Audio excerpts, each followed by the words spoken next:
It's a pleasure to speak to any financial legislation that the government brings forward. And I know there's a lot of debate tonight about, you know, the short title and some words. But the truth is that we're talking about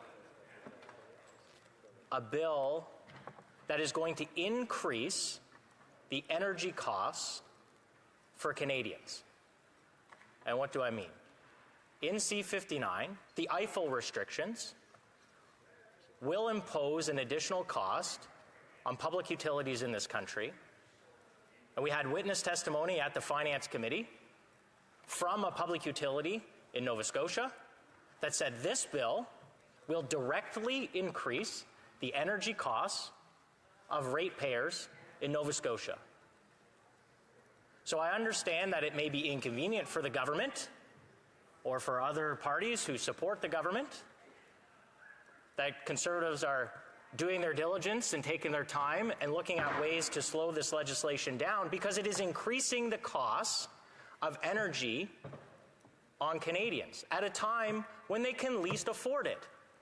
Wisdom has been chasing this government for a long time.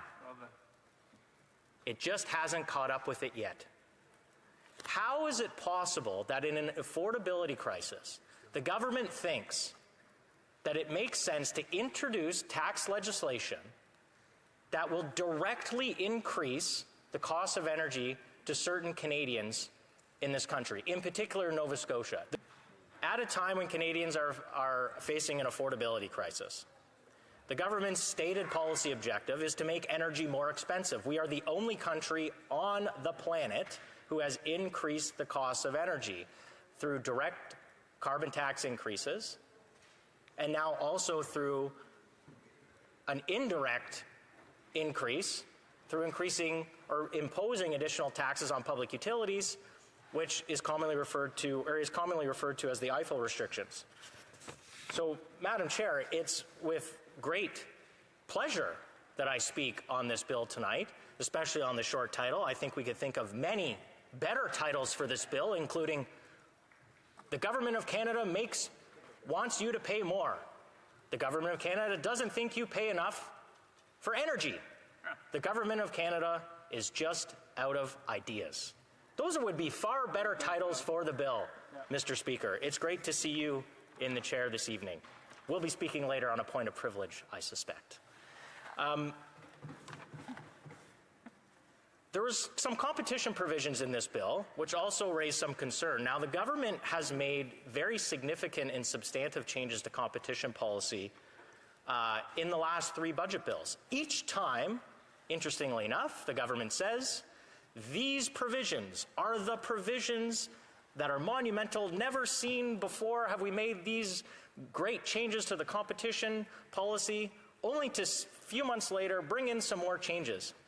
Now, I say that because they've had lots of time to think about what they would do with competition policy. Well, the government proposed a number of substantive changes, and I have to give my NDP colleague, who is now the new member of the Finance Committee, credit. He sliced up and diced up this government's competition provisions in this bill like never before. In fact, it is actually embarrassing. The government should be embarrassed that the competition provisions that it put forward in C-59 were completely redrafted by its coalition partner. The government's had multiple months and years to think about the provisions it wants to change. When it finally says, we have the best changes, they get absolutely railroaded by their supply and confidence partner. That, Mr. Speaker, should be embarrassing for the government. That is why we're here debating this bill. That's why we're here debating the title. If you want another title for the bill, as I said, you know, this is the government, we're out of ideas. How about, we think you can pay just a little more? That's what the bill should be called, because energy bills are going up for people in Nova Scotia as for this bill. In addition, the number of drafting errors in this bill, Mr. Chair, are significant. There was a provision called dividend reduction rules. As soon as the budget bill was tabled, some smart individual said, geez, I don't think the government understands how this is going to affect individual life insurance policyholders. Maybe somebody should call them and give them a lesson. It took 8 months for them actually to explain how a particular life insurance product worked, participating whole life insurance. Now, they eventually brought in a significant amendment to fix it. That's why this bill was delayed. This bill was delayed because all of the drafting errors in the bill, and they didn't even understand how these significant changes would affect the cost to Canadians. These are the reasons for which we are trying to delay the bill. The government doesn't even have a sweet clue about what some of these amendments do. And now they say, oh, we have to pass the bill because of the investment tax credits. The market's asking for them.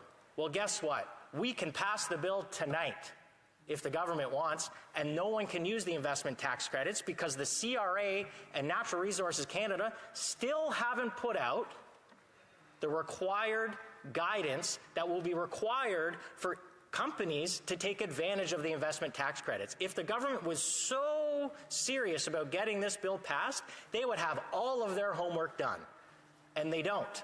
Maybe the dog ate it. I don't know what the excuse is, but this government is not ready. They're out of ideas. It was them who chose to delay this bill to now. It was them who had all of the drafting errors in the bill.